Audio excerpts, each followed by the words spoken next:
covering the story for us today is France 24's Marc Perelman. He's with me here in the studio in Paris. And Marc, you've also been speaking to people to try and find out exactly what is happening in Ouagadougou. As we heard there from our correspondent, the situation remains quite fluid. But I know you've been talking to people close to the presidency. What are you hearing? I'm not hearing the same thing that we've been reporting since this morning.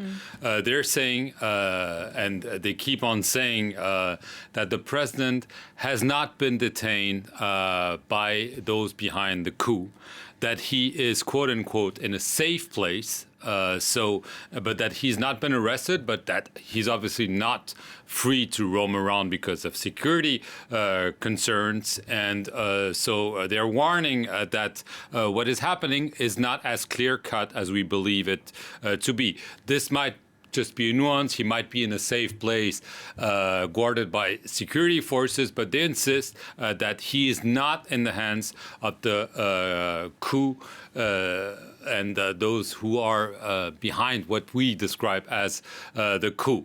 We'll obviously have to wait for this declaration, as we just heard. We've been waiting for hours. Normally, a coup, it happens quite quickly. The president's taken prisoner, and immediately you have a declaration on national television saying, we're the transition authority, we're the new junta, and we're now in power. That hasn't happened. It might be a matter of minutes, but the more it drags, the more there are questions exactly of possible tensions between some security forces and others. And as you said, we're waiting for that statement from the army as to what it is that that is happening. And among the people that are waiting to hear is, of course, French diplomats. I mean, we've had a statement today from the French embassy saying its nationals in the capital should stay put. They're saying the situation is unclear this hour. But more broadly for France, I mean, this is a real concern, isn't it? We have another former colony where apparently a coup d'etat or something like it has taken place. Yes, and especially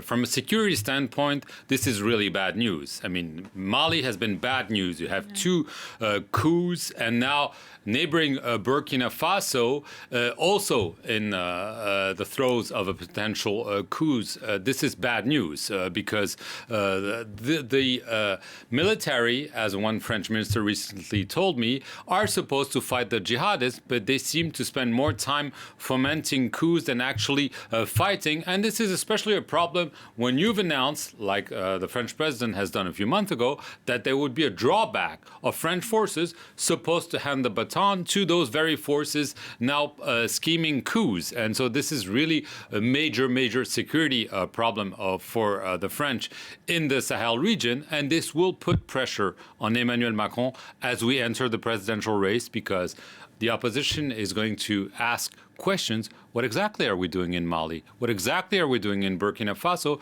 if there are coups, if the jihadists are gaining the upper hands? And so, yes, this is really a big problem for France, for its image, and also for its military situation in the Sahel.